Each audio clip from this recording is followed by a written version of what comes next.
नमस्कार मित्रों, आज हम पढ़ेंगे सर्वनाम। सर्वनाम किसे कहते हैं? हिंदी में सर्वनाम की परिभाषा, सर्वनाम के कितने प्रकार होते हैं, आज हम पढ़ेंगे सर्वनाम। तो देखिए सर्वनाम, सर्वनाम का सर्वनाम, सर्वनाम का अर्थ होता है, सर्व का मतलब होता है सब, नाम का मतलब होता है नाम।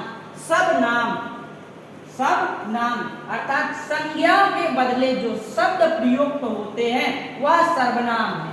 संज्ञा के बदले जो शब्द प्रयुक्त होते हैं वह सर्वनाम है। यानी संज्ञा के स्थान पर प्रयुक्त होने वाले शब्दों को सर्वनाम कहते हैं। किसे सर्वनाम कहते हैं? संज्ञा के स्थान पर प्रयुक्त होने वाले शब्दों को सर्वनाम कहते हैं। जैसे मैं, तुम, हम, वे आदि सर्वनाम के उदाहरण हैं।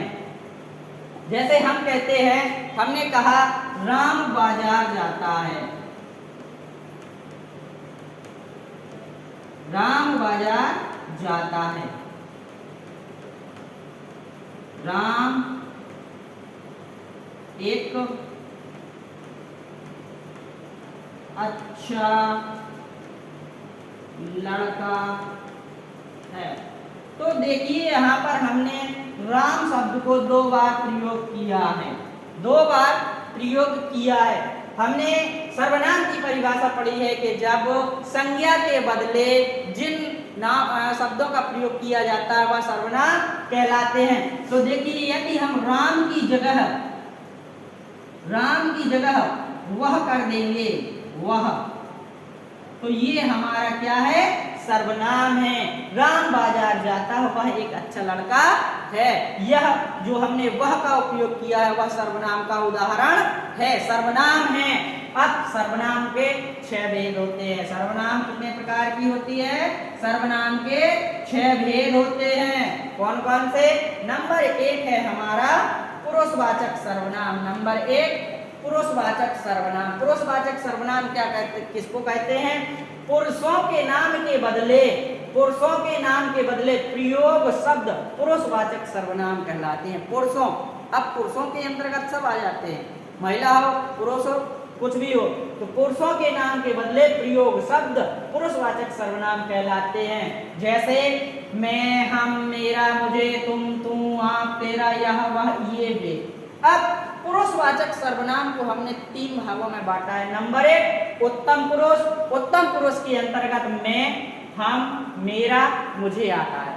और मध्यम पुरुष, मध्यम पुरुष के अंतर्गत तुम, तू, आप, तेरा आता है। और अन्य पुरुष या प्रथम पुरुष के अंतर्गत यह, वह, ये, वे आदि आते हैं।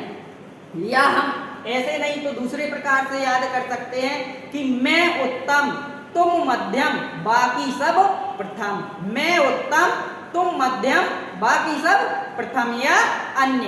मैं उत्तम कैसे? माने मैं स्वयं के लिए उत्तम, तो मैं किस पुरुष में आता है?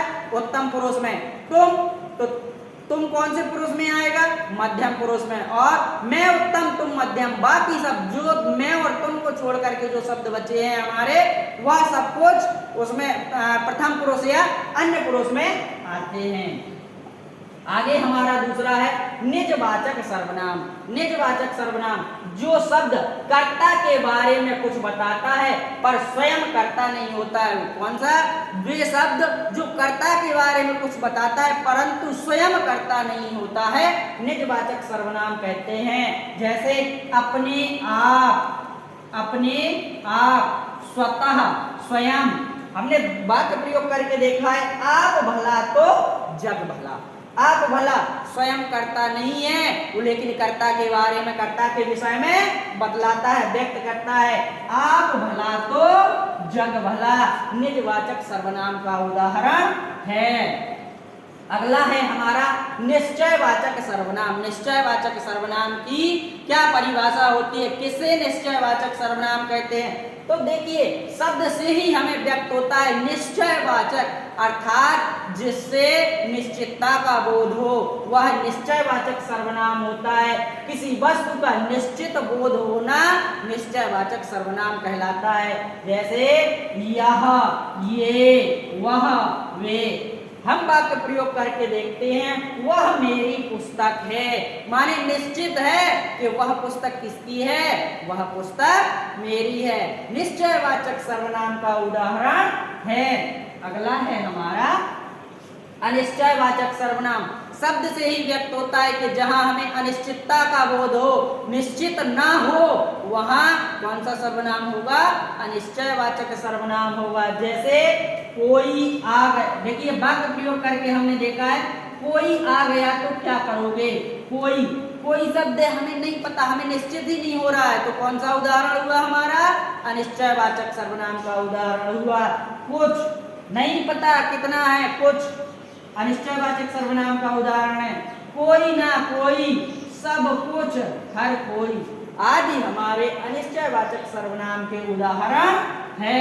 अगला है हमारा संबंधवाचक सर्वनाम। संबंधवाचक सर्वनाम किसे कहते हैं, दो व्यक्तियों या वस्तुओं का परस्पर संबंध प्रकट करता है। दो व्यक्तियों या वस्तुओं का परस्पर संबंध व्यक्त करना संबंधवाचक सर्वनाम कहलाता है। वे शब्द जो दो व्यक्ति या दो वस्तुओं के बीच संबंध प्रकट करने के लिए उपयोग किए जाते हैं, संबंधवाचक सर्वनाम के उदाहरण कहलाते हैं। जैसे जो, सो, जैसा, वैसा।